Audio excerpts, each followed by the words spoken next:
Hello and welcome to the Non-Perfect Parents Club podcast.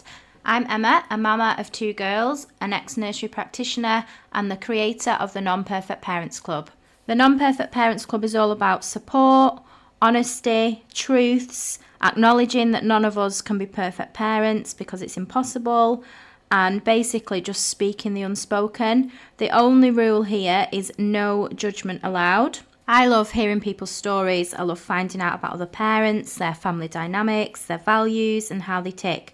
So that is what this podcast is going to be. Some great honest conversations about parenting, hopefully delving into some nitty-gritty thoughts and feelings that will make us all laugh, cry and sigh a big sigh of relief. Hello everyone and welcome back to the podcast. I'm joined today by Jhuliana, a mum of 2. After a little technical issue, we're going to get stuck straight into the questions. Hello Jhuliana, thank you for joining me. Are you ready? Yes, I'm ready. Okay, brilliant. So we'll start straight away. The first question is, tell us a little bit about your family dynamic and heritage. I grew up in Bontley Sands. I was adopted when I was 6 months old, so I'm from Peru. And I've always lived in England since then. I've never been back. I grew up with 2 older sisters. They are biologically my mums, so there's like over 10 years age difference between us. And then now I've got 2 young girls, 6 and 3, and live in Morecambe. And you've got a husband? Yeah, I've got a husband as well. Yeah. If you're happy to talk about it, I'm just going to touch on part of that question a little bit more, and a little bit more about your story from being adopted. Are you happy to tell us a little bit more about that? Yeah. I know there's a little bit more to it because I've heard it before. Yeah, so my mum, I feel like I'm answering another question here, but my mum, she had 2 biological children and then wanted a third. She couldn't have a third due to complications. Yeah.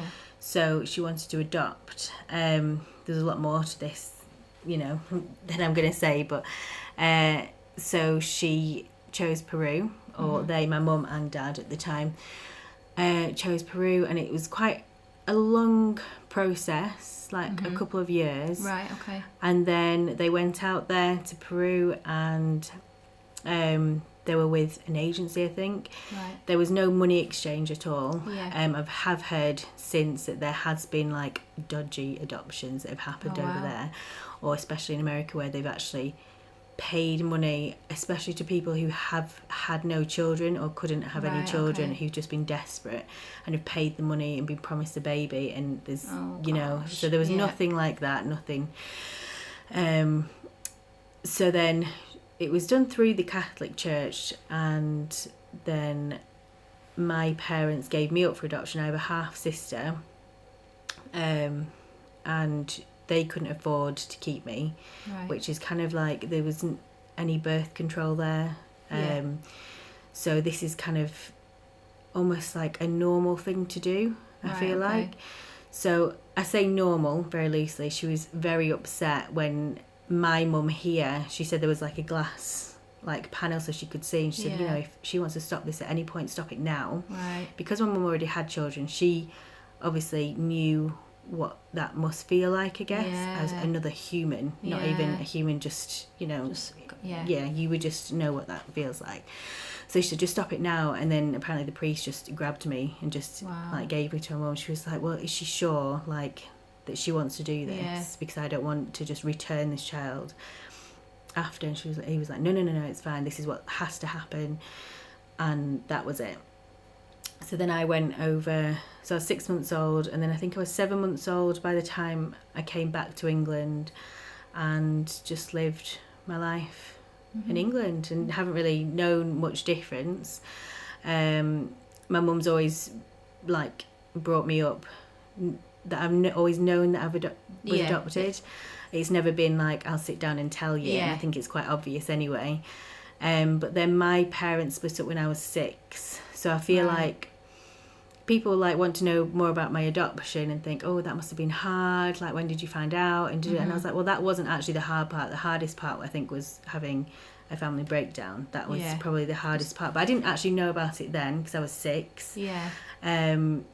But it's like the after effects, and when you become a parent, it's like, oh, I don't want this to happen. I don't want to do things like this. And you realise a lot more, I think, don't you, when you become a parent yourself? Yeah. And do you have contacts with your family in Peru? Do you know who they are and stuff? Yeah. So for years I've been like, no, but I always want to go out there and see the country, and then I'll go and find them. But actually, when was it? 2013. I think it was a year before we were going to get married, and they contacted me through Facebook. Right. But at first, because I didn't recognise their names, we have their names, and I didn't recognise, I think it was my sister's name, because we knew her as Angelica. Right. But there was a girl called Flor, and I was like, who is this Flor? I thought, you know, when you got like random requests, and by like weirdos, weren't they? Yeah. You're just like, who is this? So I just assumed it was that, and so I just deleted it, and that was it. That was the end. But then they sent a message. Was it a letter to me, my friends, Erin, my dad, who like I'd not seen. So he wrote to my mum saying like, I think these people are genuine, but I was like, I don't think they are. Surely they're not. And then just randomly, I was looking through my messages again, and I was like, oh, I've got more off this girl called Flor. So I was like, oh, I'll click on her and see, you know, because I think I'd blocked her. So I was like, I'll unblock her to click on it and look through her photos. And there was one photo, and I could just see my mum, and I was like, oh my God, what have I done? And so I phoned my mum up, and I was like, Mum, I'm going to send you this photo now. That's her, isn't it? She was like, oh, it is. She was like, you're going to have to reply straight away. And I was like, I am. I was like, I can't believe I've done that. And I've just been like telling everybody to not accept these people. And so, and then I think we went on a video call like pretty soon after that. And it's good. So we are in touch, and I'm on the group WhatsApp chat, and it's Okay, I don't want to ask you too much more about that, because that could be a separate. It might be come up in further questions. The main rule of the Non-Perfect Parents Club is no judgment allowed. Have you ever felt judged in your parenting, and can you tell us about it? Yes. I feel like everybody has, though, but not much. I feel like judgment, to me, I automatically think of outsiders, like when you're going into a shop and like they're having a tantrum and you just don't want those horrible looks. But actually, I've not had too much of that. I always try, if another child's doing that, to like smile at the parent, to say like, you know, like I've been solidarity, there. Solidarity smile. Exactly, But I mean, yes, I guess it's been hard, I think, with family mainly. And because obviously I respect my parents and I respect Erin's parents, but they've raised children differently to how I have. But it's really difficult trying to take on their advice when you're feeling really, like, especially when in the really early baby days and breastfeeding, I think that was a big thing. And so one camp was very, very wanting me to breastfeed. The other camp had no clue, and they were formula fed, so breastfeeding was alien. Entirely. So there was a big extreme, and so feeling the judgment from there was quite hard. I think, do you think it's maybe harder when it's from people, you know? This is just off the top of my head, I've not really thought about that myself when you've before. Not because you know exactly how they tick, really, don't you? So then it's like, especially when your mum says something, it's like, well, I'm going to have to take that on board now. Is it me? Is it this? Is it that? And then you try and you realise, oh, no, actually, you know, I think I am right. I think I know my own child. And I guess it's kind of harder, isn't it, to as I've said before, like go against the grain. So when you're trying to do something differently to your family, I guess it's harder, isn't it? And you, I don't know, maybe feel it more. Yeah, definitely. And I think, like, my sisters were really supportive, and they'd already, because they're like 12 and 13, 14 years older than me, so they've got children of their own, and they both haven't parented differently. They both parented differently, completely, but they are totally different people anyway. Like, one's quite quiet, the other's quite loud, and they're into completely different things, you know. So I didn't expect anything else. Like, you know, I just kind of thought, I don't know. But yeah, I think the judgment there is... But then when you don't have kids, you still judge, don't you? Totally. I'm not going to let them have an iPad. Yeah, I'm not going to let them do that. Yeah. I'm not going to... And then when you're there and you're in it, you're like, oh, gosh. It's completely different, isn't it, when you're in that moment? Yeah, definitely. Okay. How do you feel about parenting? Good, bad? Has it changed you? Have you got any regrets? There's a few things there in one question. I don't know. So, do you think you're a good parent? Yeah. Mm-hmm. I feel like a lot of people should be saying yes to that. Yes, I do as well. But I think I've put it's that really in there hard, it's isn't it? Really to hard. Say, Yeah. Yes, you think you are. But I think also being a good parent is doubting yourself as well. You know, when you kind of up at night thinking, like, you overthink things. Yes, and I think the fact that you're actually doing that means you're a good parent, doesn't it, really? Yeah. So, you care, don't you? Yeah, and I think it has changed me a lot. But that isn't really much of a surprise to me. It's been a surprise to my friends who were like, oh, me as like a party animal, and they're like, I can't believe you've just changed into like Mother Earth. And I'm just like, but I've always kind of known this. Yeah. That I've wanted to do this. And actually, one of my friends said that her dad had said to her, do you not feel like you want to be like your friends? So one of her friends has gone to, I'm going to get this wrong now, Abu Dhabi, and she's got a really nice life and everything, and she could have been like that. She was like, no, I'm really happy now in my life. This is what I've wanted to do. I've wanted to start a family, get married, have kids. I am so happy for my friend, but I'm also really pleased at where I am now. And I was like, that is exactly, like, I'm really happy now where I am. Obviously it's hard, it's really hard work, but and I think it changes you for the better. But that's what I've kind of always thought of. That's how my life's always wanted to lead, is to that point, really. Do you have any regrets? No, not really. I think everything just kind of happens, isn't it, really? And you can't really regret anything. Yeah, no, that's it. Okay. Is there anything in your life that has shaped how you parent that you're happy to talk about? Any situations or circumstances that have affected this? Wow. Going in there. Gosh, I don't know. I mean, obviously being adopted, that's a big one. Yeah. I think subconsciously breastfeeding has been... I didn't know why I put so much pressure on myself, and I know everybody says the same thing, to do it. Maybe it is my own influence as well. The fact that my birth mum couldn't continue that, and that had to stop, means that I want to do the best for my child. Yeah. But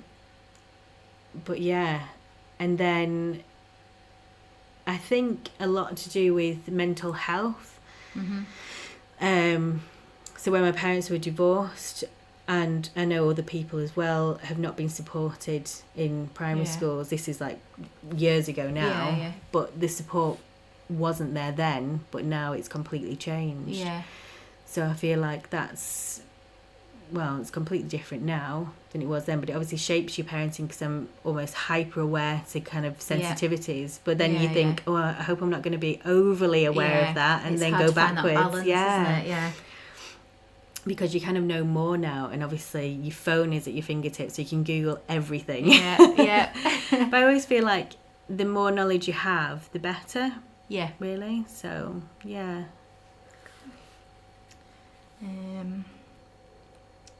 what is your biggest value? I said that a bit.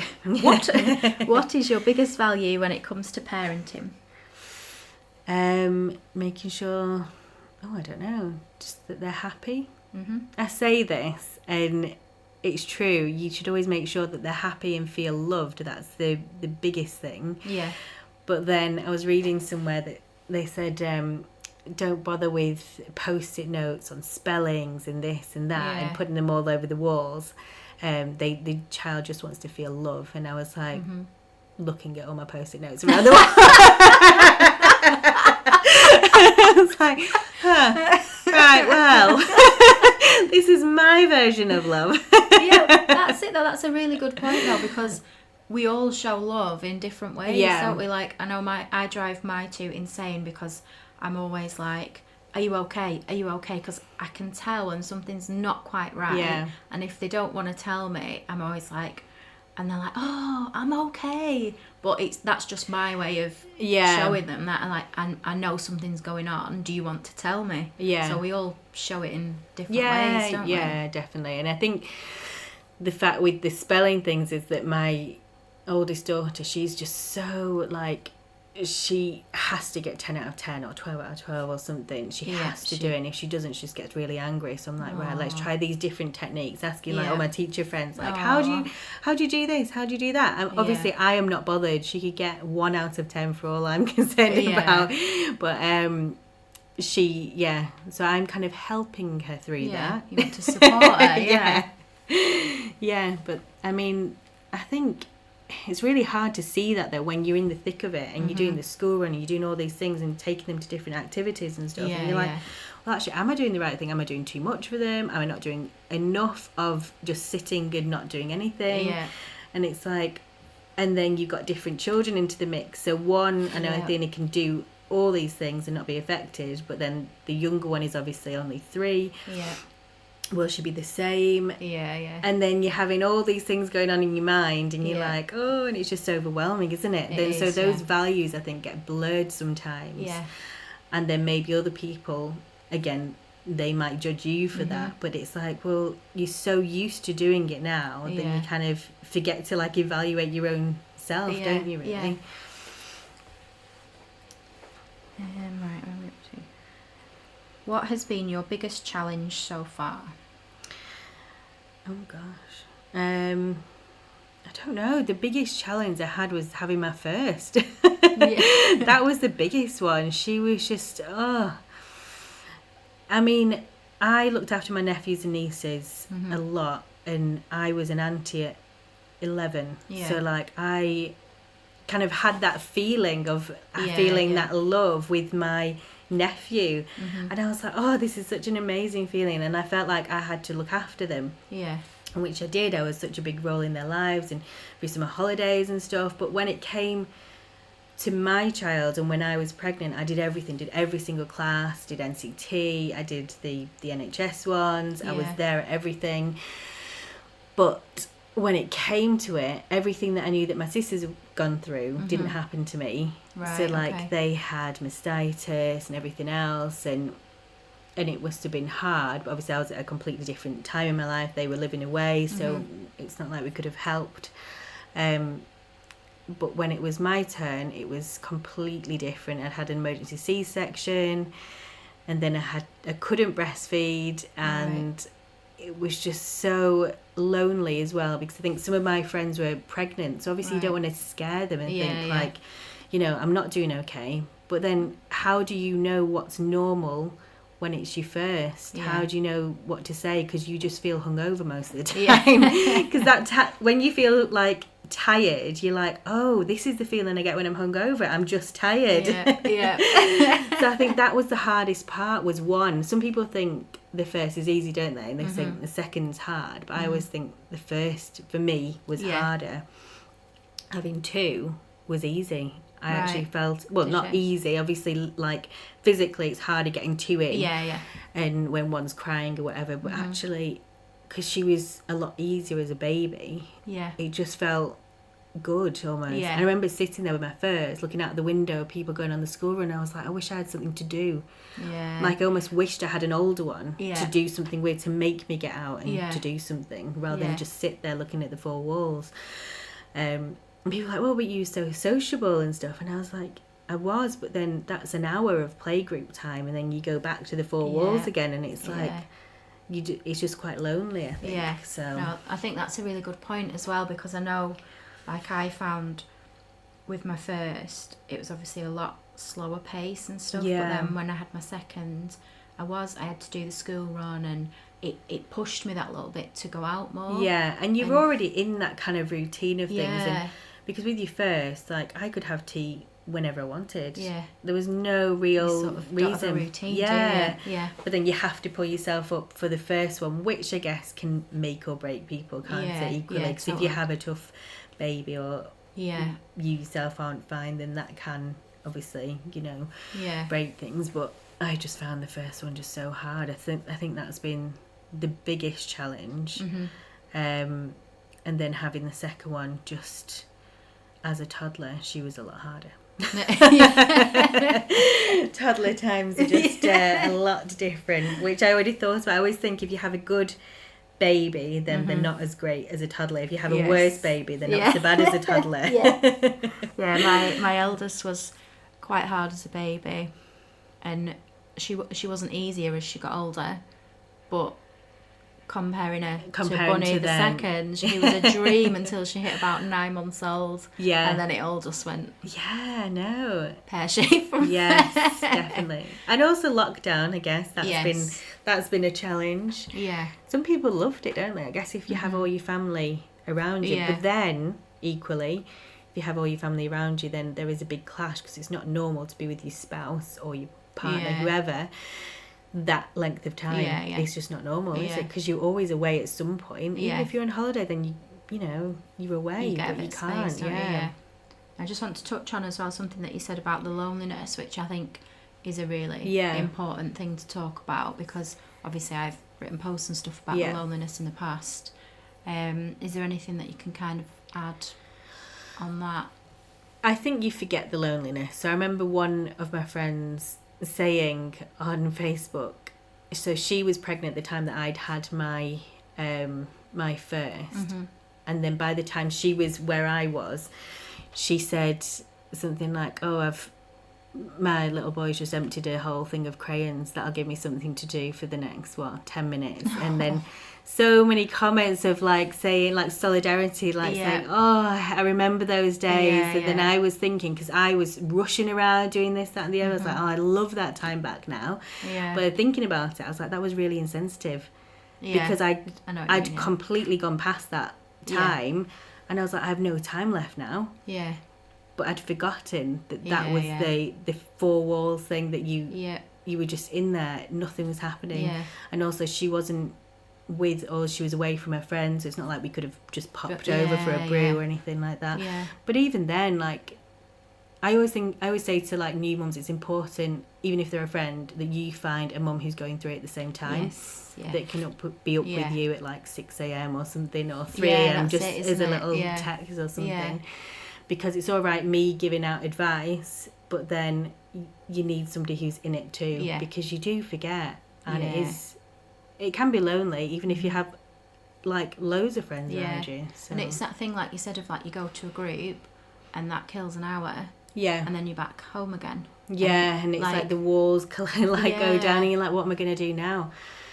And you've got nothing to do in your day. It's and it's just that monotonous routine, isn't it? And so many people say, go to this group, go to that group, and I mean that's not always accessible to everyone either. And some people might have a fear of even walking through the door there, and it is quite daunting walking into a group on your own, isn't it?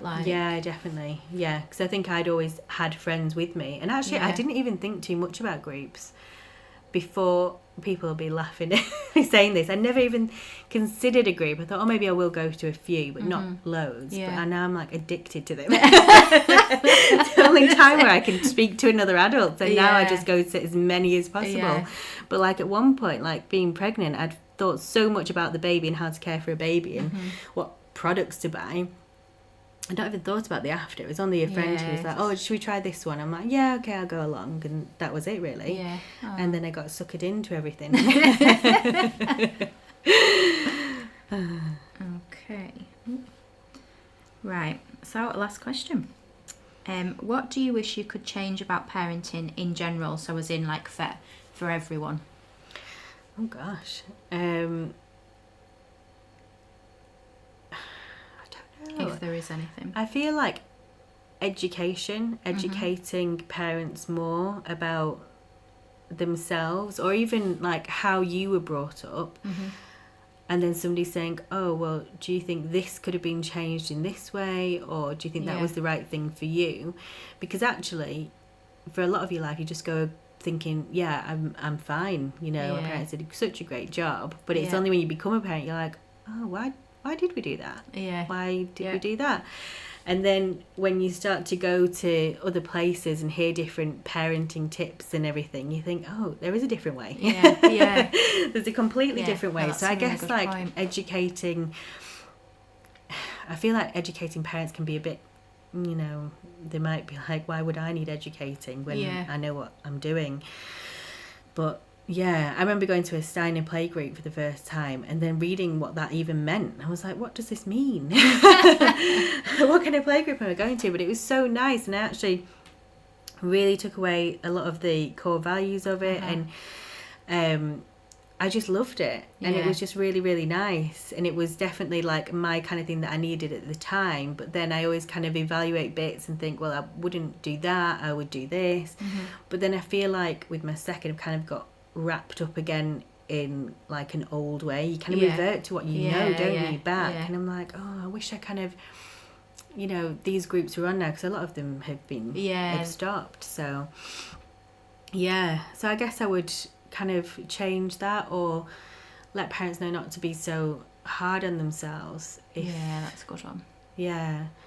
I think, because how would you know any different, you know, in some situations? People are like, oh gosh, I wish I'd known that. And like, but how would you though? That's it. No, I think that's a really good point. And I think we all are, or a lot of us can be really tough on ourselves. And like you say, hindsight is a wonderful thing, isn't it? But how do you know? You don't, do you? And I think getting the work-life balance, it's impossible. How can you do that? How can you do that as a mum and be fantastic at work, be a fantastic parent, be there for everything, sports day, your 2-year checks, and then be pregnant at the same time and everything else? It's just, and be a good wife or partner. It's all on plates. Spinning, isn't it? So I think that's the only thing. I come away from this and think of something else. Okay, thank you very much for joining me in the hot seat today. If anyone would like to come on the podcast as a guest and answer the questions, please get in touch. I'm trying to upload once a week, so keep your eyes peeled for the new episodes. You can now subscribe or follow, whatever it's called, on Apple and Spotify. So you just have to go on whichever one you've got and hit that follow button, and you will be notified when a new episode is uploaded. Thank you all for listening. See you again soon.